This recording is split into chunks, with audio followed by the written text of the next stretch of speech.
Good morning, 12th class. So, class, we were on our chapter number 2 of the book India, People and Economy, and we were talking about migration. So, migration से related basic concept हमने दूसरी book में भी कर लिया था और इस chapter में basically हमने किया है regarding India. किस तरीके से इंडिया में माइग्रेशन होता है, what is internal migration and what is international migration, what are the reasons behind it. फिर हमने डिफरेंट स्ट्रीम्स ऑफ माइग्रेशन जो है वो भी कर लिया था. Then spatial variation in migration was something that we did discuss, and then we basically talked about even the causes of migration in our previous class. So now we need to move on to the next part of it, that is consequences of migration. Now, before moving on to the consequences of migration, I told you that we will discuss the box that is given in your book on page number 19. Now, if you clearly notice, there are 4 people who are mentioned. Okay. और अगर इन्हीं से related बात करें कि इनकी क्या basically reasons थे because of which they migrated to the other place, और हम पढ़ेंगे कि चारों स्टोरीज जो हैं वो डिफरेंट है, वहां पे सिचुएशन डिफरेंट है, and then accordingly we will understand what are the push and the pull factors that we did talk about in our previous class. ठीक है, तो यानी इसी चीज को थोड़ा सा डिटेल में अपने समझने की कोशिश करते. Now, if you notice in your book on page number 19, the first person that is shown is Arif Khan, and he says that he lives in a village with his wife and 4 children, and works on the field on daily basis only at rupees 30 per day, but work is not available on all days. Further, also he has some land, and somewhere in land के around जो इसने lease पे ले रखा है agriculture के लिए, and somewhere he is trying कि अपने बच्चों को अच्छी education they they. Wife is sick but he is not able to, somewhere economically he is not that strong that he can help her with the medical facilities. ठीक है, तो health care की lack है, that is why wife is actually in not in a good condition in health, but that is what he is thinking what he should do so that things are basically maintained nicely and he is able to live at least a decent life. तो यानी हमें पता है यहाँ पे push factor क्या क्या है. पुश फैक्टर है काम अवेलेबल नहीं है, एजुकेशन से related, and then along with that lack of care facilities जो है उसकी भी कमी है, और मेन जो है मनी की कमी है. सेकंड जो स्टोरी देखोगे वो है मोहन सिंह की, जो होजरी फैक्ट्री में लुधियाना में काम करते हैं, and he gets 2000 a month after working 8 hours a day, और एक्स्ट्रा ओवर टाइम की है फैसिलिटीज यहाँ पे, मेडिकल एजुकेशनल सारी फैसिलिटीज बहुत सारी अच्छी अवेलेबल है, but for him the problem is that family members जो है वो उसके साथ नहीं रहते हैं, तो बच्चे and family, and because of which he sometimes feels a bit anxious about this, पर जॉब अपॉर्चुनिटीज बहुत सारी है. तो इसमें पुश और पुल फैक्टर्स दोनों है कि भाई गांव में ऑब्वियसली इकोनॉमिक अपॉर्चुनिटी नहीं थी इसीलिए ही हैड टू कम है, but somewhere he is also missing the family. अगर फोर्थ स्टोरी पढ़े, it is about Subbalakshmi who belongs to basically fisherman community from Tamil Nadu. जब सुनामी आया था तो उसके सारे फैमिली मेंबर्स जो हैं they were swept away except her 2 children.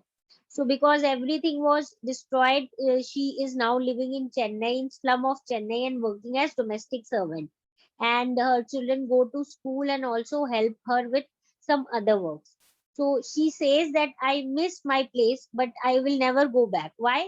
Because she's saying that she cannot forget the waves, the big waves that she has seen, and she always wants to safeguard her kids. यानी यहाँ पे push factor क्या था, वो था natural calamity, not job opportunity है. Then जो अपना फोर्थ है वहां पे है I am Manish Gawarkar, science graduate from Bandara. Here in Mumbai, I am doing my post graduation. Bandra sorry, Bandra से इन्होंने साइंस में ग्रेजुएशन की है. He lives in Mumbai. He is doing his post graduation and part time job as well. Cost of living बहुत high है, लोगों के पास leisure time activity के लिए एकदम टाइम नहीं है, बट मुंबई इनका ड्रीम था भाई. सो because the city offers lot of opportunities, high salary and even chances to go abroad. तो यहाँ पे इसके पुल फैक्टर्स की बात करते हैं कि Mumbai really attracts and because of which people move to these multi, you can say multi जो एकदम मेट्रोपॉलिटन सिटीज हैं दोज. सो हमने 4 केसेस पढ़े हैं, इसमें हमने पढ़ा सबके अलग अलग रीजंस हैं. किसी में मनी इशू है, किसी में हेल्थ फैसिलिटीज, एजुकेशन और ऑब्वियसली ऑक्यूपेशन वाला इशू है, कोई नेचुरल कैलामिटी है और कोई के लिए जाना चाहते हैं. So we know that जो migration है उसमें, so we did discuss about the causes of migration in detail previously, talking consequences. What do we mean by consequences? किसके effects क्या होते हैं? Okay.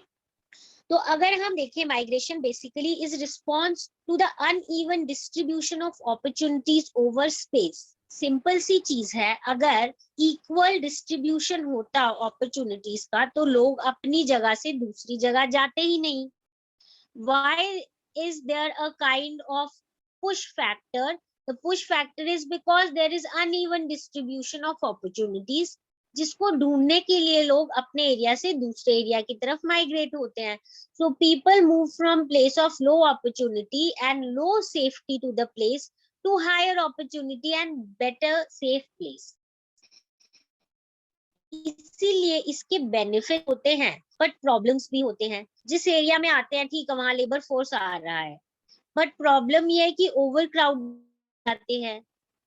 People migrate from and migrate to. जहां से migrate होते हैं वहां भी दिक्कत है, और जहां माइग्रेट होते हैं वहां भी दिक्कत है. जहां से माइग्रेट होते हैं उधर के लिए थोड़े फायदे भी हैं, और जहां माइग्रेट होते हैं उनके लिए भी कुछ फायदे हैं. मतलब 2 वे प्रोसेस है, क्योंकि ऑब्वियसली रिसोर्सेज अच्छी अवेलेबल है पर क्राउडेड हो गए. जिस एरिया से मूव किए वहां से बेसिक चले गई पॉपुलेशन, वो नेगेटिव बात है. पर पॉजिटिव है कि अब जो रिसोर्सेज है वो कम लोगों के लिए, मतलब कम कम लोग हैं तो वो लोग उसको अच्छे से अवेल कर पाए. तो कॉन्सिक्वेंसेस तो होते ही हैं, एंड कॉन्सिक्वेंसेस जो हैं वो इकोनॉमिक कॉन्सिक्वेंसेस हो सकते हैं, they can be demographic consequences and they can be social consequences along with environmental consequences. ठीक है. अब अगर हम बात करें regarding these consequences in detail, तो स्पेसिफिकली अगर हम देखें इकोनॉमिक कॉन्सिक्वेंसेस को, तो अपने ये फोकस करेंगे कि जो हमारी इकोनॉमिक कॉन्सिक्वेंसेस हैं, यानी related to money, major benefit की बात करते हैं हमें. If I ask you also कि अकॉर्डिंग टू यू, अगर इंडिया के लोग बाहर जाते हैं तो उससे हमारा मेन फायदा क्या है? अपना मेन जो सोर्स या बेनिफिट है वो क्या है? कि हमें रेमिटेंस मिलता है वहां से. इसका क्या मतलब है? Money that we get, money that the people send from wherever they have gone to. अगर इंटरनेशनल की बात करें तो, है ना, इन टर्म्स ऑफ इंडिया, तो सिंपल सी चीज क्या है कि it is basically the amount of money transferred. ठीक है, रेमिटेंसेस. तो सबसे बड़ा बेनिफिट, इकोनॉमिक बेनिफिट हमें यही है कि जो इंटरनेशनल माइग्रेंट्स हैं वो फॉरेन एक्सचेंज का एक बहुत इंपॉर्टेंट सोर्स है, क्योंकि वो बाहर अर्न करने जाते हैं but they send a lot amount of their salary back to India somewhere, because either for saving, either for family, ठीक है, जो इधर रह रही है. So whatever it is a added on profit to us. Okay. So after this, इसी को अगर हम डिटेल में बात करें, तो आगे इसको और देख लेते हैं. Class, I'll sort your problem towards the end of the class. Okay, we'll discuss things and we'll solve out your problems. Okay, so I was saying कि अगर हम डेटा के हिसाब से देखें, 2 के डेटा के हिसाब से, तो India received $11 billion as you can say money that was transferred from international migrants. So that means $11 billion हमारे इंडिया में आए थे 2002 में, इंटरनेशनल माइग्रेंट्स भेजे थे. ठीक है. Then if we talk about Punjab, Kerala and Tamil Nadu, they received very significant amount from their international migrants. यानी यहाँ के लोग हैं जो ज्यादातर क्या बाहर जाते हैं, internationally जाके they work and they earn. So you will notice that ये जो पंजाब, केरला और तमिलनाडु के लोग हैं, ये लोग बाहर जाते हैं, they earn lot of money and they send lot of money back to India. And so basically ये हमें पता है, बहुत सारे जो अपने देखेंगे, this is a kind of profit that we have, you can say major benefit. हमें पता है कि ब्रेन पावर, ब्रेन ड्रेन हो रहा है इंडिया से, बट अगर हम इकोनॉमिक टर्म्स में बात करें तो obviously not totally, but somewhere ये एक बेनिफिट अपने लिए होता है इंटरनेशनल माइग्रेशन का. देन अमाउंट जो इंटरनल माइग्रेंट भेजते हैं वो कोई बहुत ज्यादा नहीं है, it is very less actually as compare to the international migrants. यानी अगर हम इंटरनेशनल माइग्रेंट्स की बात करें तो उनका जो अमाउंट हमारे पास आता है that is much more as compare to the money that is send by the internal migrants, यानी एक जगह से दूसरी जगह. But still it plays an important role in the growth of economy of the source area. तो ये जहाँ पे काम करते हैं और जहाँ पे उसके हिसाब से पैसे बेचते हैं, वहां पे ये बहुत इंपॉर्टेंट रोल करते हैं, प्ले करते हैं in terms of you can say money.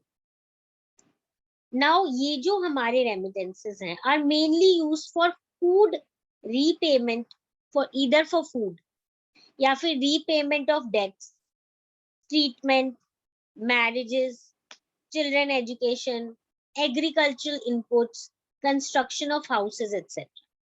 यानी जो ये रेमिटेंसेस हैं, जो पैसे आते हैं, जो ट्रांसफर होते हैं, वो मेनली किस चीज के लिए होते हैं? जनरली अगर हम देखें जो इंटरनल वाले हैं उनमें ज्यादातर या तो फूड के लिए या फिर रीपेमेंट ऑफ डेट के लिए, भाई कर्जा लिया हुआ इसीलिए बाहर गए काम करने, ट्रीटमेंट के लिए, मैरिजेस के लिए, बच्चों की एजुकेशन के लिए, एग्रीकल्चर इनपुट्स खरीदने के लिए, and also sometimes for the construction of houses.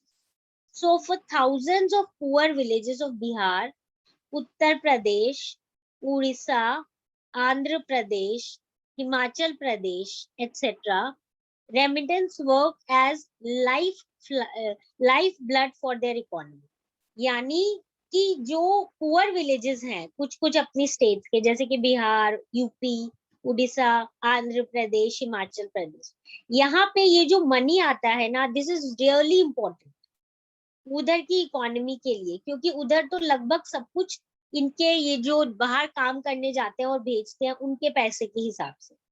तो migration from rural to the basically from rural areas of eastern UP, Bihar, Madhya Pradesh and Odisha to rural areas of Punjab, Haryana and western UP accounted for the success of their green revolution strategy for agriculture development.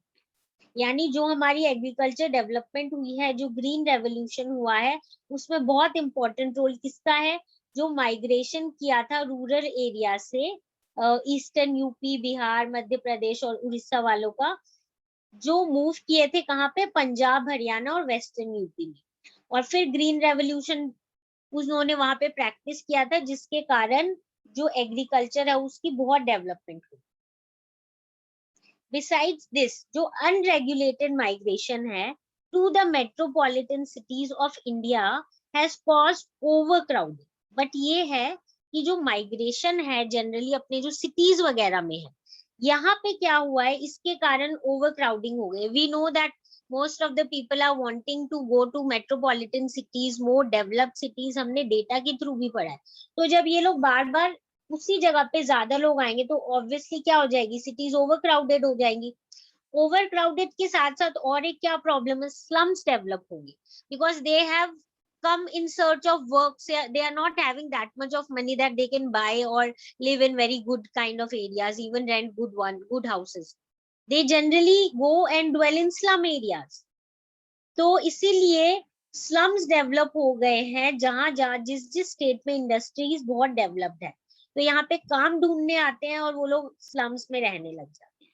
Slums we know basically temporary kind of made houses, जिसको हम somewhere जैसे झुग्गी जो झोपड़ी type, इस type के जो घर बनाते हैं, not properly built and not very, you can से इतना ज्यादा कंडीशन अच्छी नहीं होती, क्राउडेड एरिया जैसी होती है. ठीक है.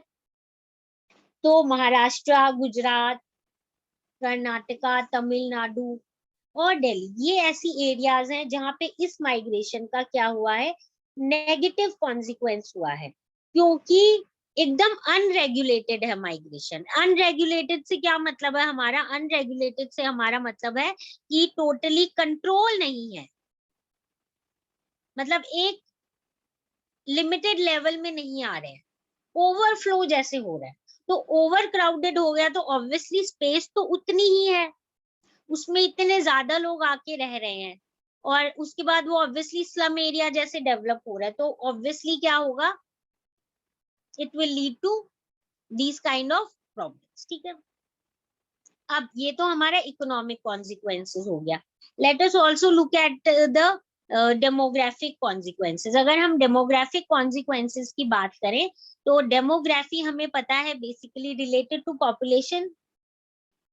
माइग्रेशन से क्या होता है, जो पॉपुलेशन है विद इन अ कंट्री उसका रीडिस्ट्रीब्यूशन हो जाता है, यानी लोग यहाँ से वहां चले जाते हैं, तो डिस्ट्रीब्यूशन चेंज हो जाता है. रूरल अर्बन माइग्रेशन सबसे इंपॉर्टेंट फैक्टर है जिसके कारण सिटीज में क्या हो रहा है, पॉपुलेशन बहुत ज्यादा बढ़ रही है. एज और स्किल सिलेक्टिव आउट माइग्रेशन जो है from rural areas have adverse effect on rural demographic structure. अब देखो, एज और स्किल सिलेक्टिव आउट माइग्रेशन होती है, इसका मतलब क्या है, रूरल एरियाज में से जो यंग लोग हैं वो चले जाते हैं काम ढूंढने के लिए, और जो किसी स्किल में बहुत मतलब स्किल्ड है किसी चीज में बहुत, वो निकल जाते हैं. तो इसके कारण ऑब्वियसली जो रूरल एरिया है उसका डेमोग्राफिक स्ट्रक्चर चेंज हो गया पूरा, और एडवर्स ही हुआ है, क्योंकि मेन जो अर्निंग पॉपुलेशन है वो ही बाहर जा रही है, और उसके साथ साथ स्किल्ड लोग भी जा रहे हैं. However, जो हाई आउट माइग्रेशन है from Uttarakhand, Rajasthan, Madhya Pradesh, eastern Maharashtra have brought serious imbalances in age and sex composition in these states. तो अगेन जो माइग्रेशन हुआ है, out migration Uttarakhand, Rajasthan, MP और महाराष्ट्र से, इसके कारण इम्बैलेंस हो गया है एज और सेक्स कॉम्पोजिशन में. हमें पता है अगर मेल ज्यादा काम ढूंढने जाएंगे तो बैलेंस मेंटेन नहीं होगा, और एज से रिलेटेड भी कि सारे यंग चले गए हैं.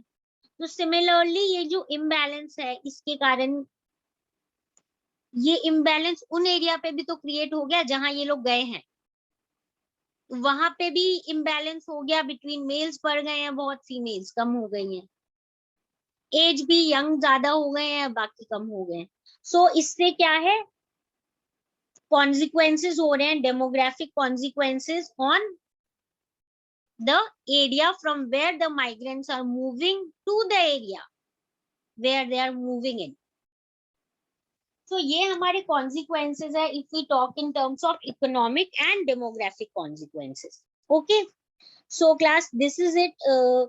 We will try to compile today's class only till this point, and if